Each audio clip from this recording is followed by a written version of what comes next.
अस्सलाम वालेकुम students.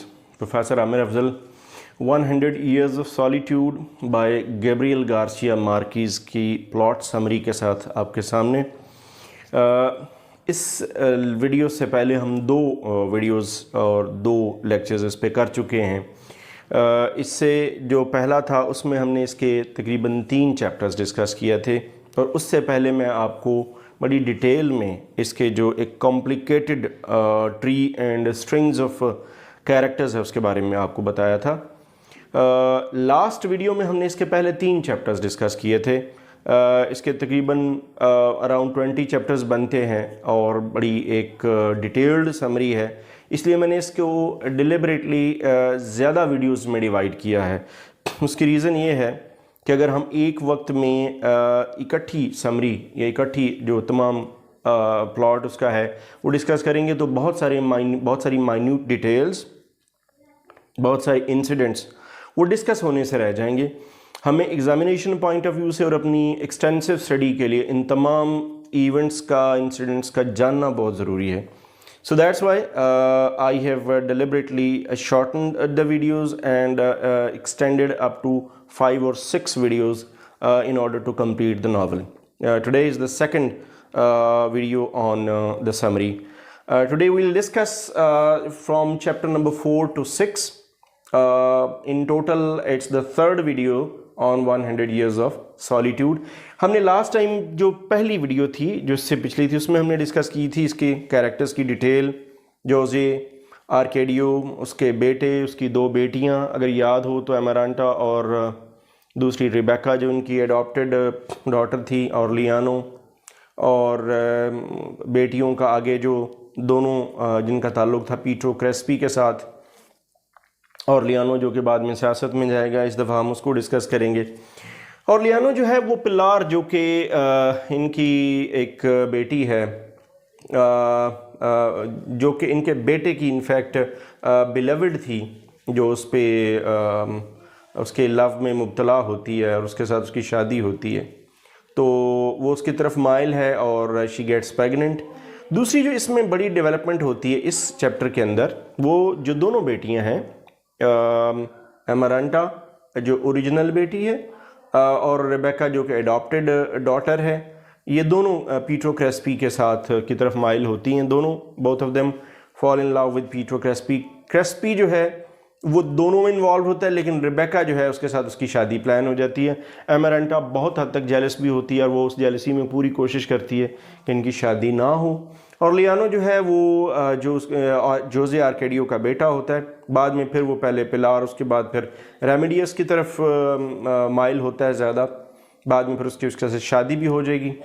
In the mean time हम ये देखते हैं कि जो इस ख़ानदान के जो आप जो सबसे की फिगर हैं, जद्द अमजद, जो जिनका जिक्र इसमें होगा, जोजे आर्केडियो, वो उनकी एज काफ़ी ज़्यादा हो चुकी होती है, वो इंसेनिटी में चले जाते हैं, काफ़ी हद तक आइसोलेशन में चले जाते हैं, बहुत रैश हो जाते हैं, समटाइम्स बहुत चीज़ें तोड़ फोड़ में इन्वॉल्व होते हैं।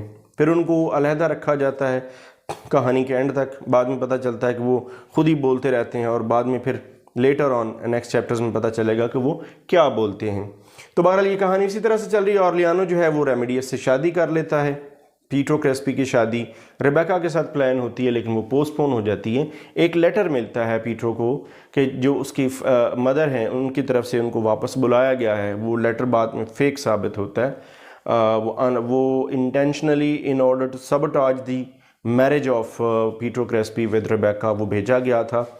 तो वो शादी जो है वो पोस्टपोन हो जाती है। पिलार जो है वो she gives birth to a boy whose name is Jose Orleano.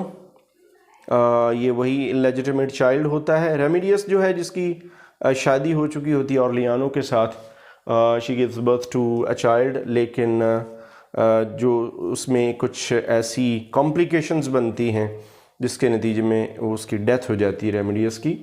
In the mean time हमें ये पता चलता है कि इसी मैकोंडो जो टाउन है इसमें एक चर्च बन रहा था। उस चर्च का बनाने वाला जो है वो अक्सर ऑफ एंड ऑन यहाँ आता था और जो सीनियर जोजे आर्केडियो से मिलता था।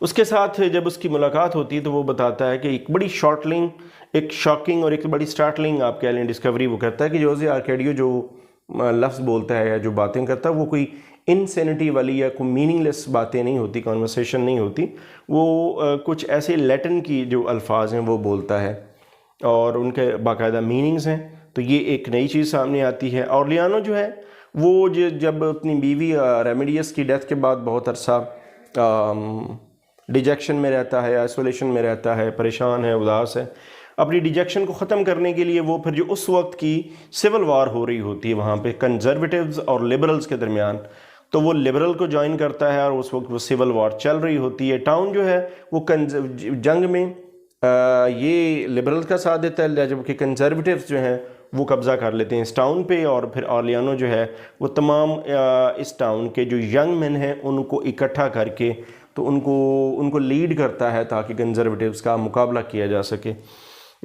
इसी फाइट में, इसी वॉर में उसको फिर कर्नल का खिताब मिलता है आर्मी का और वो फिर इसी नाम से मशहूर हो जाता है। इन द मीन टाइम अपनी इन्हीं एक्सपेडिशंस के दौरान ऑर्लियानो के ताल्लुकात बहुत सारी औरतों के साथ वो कायम करता है, illegitimately illicit relationship. She had 17 women and 17 illegitimate children जिनको वो पैदा करता है। और वो फिर बाद में फिर ये एक बड़ी एक मिथ के तौर पे इसकी बातें मशहूर भी होती हैं। वो ऑर्लियानो आर्केडियो को टाउन में छोड़ता है, ख़ुद वो जंग पे चला जाता है, आर्केडियो डिक्टेटर बन जाता है और फिर वो बिल्कुल एक आयरन हैंड के साथ इस टाउन को रूल करता है। वो शादी करता है और वो उसके 3 बच्चे होते हैं जिसमें एक रेमेडियस द ब्यूटी, ऑर्लियानो सिगेंडो और जोसे ऑर्लियानो सिगेंडो, ये 3 बच्चे उसके यहाँ पैदा होते हैं। जंग हार जाता है ऑर्लियानो और उसको फिर गिरफ़्तार कर लिया जाता है।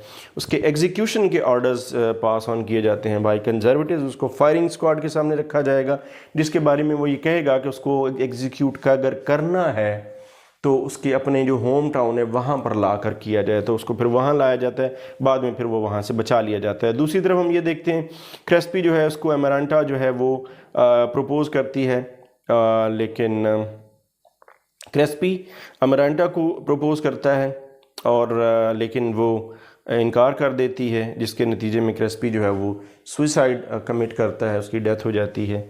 जबकि दूसरी तरफ वो उसके सोग में, दुख में, डिजेक्शन में अपना हाथ जला लेती है और कहानी के एंड तक एक ब्लैक बैंडेज जो है वो उसके हाथ पर रहती है।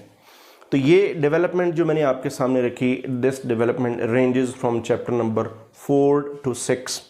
तो ये हम तकरीबन सेकंड स्ट्रिंग ऑफ रिलेशनशिप तक पहुँचे हैं अभी तक।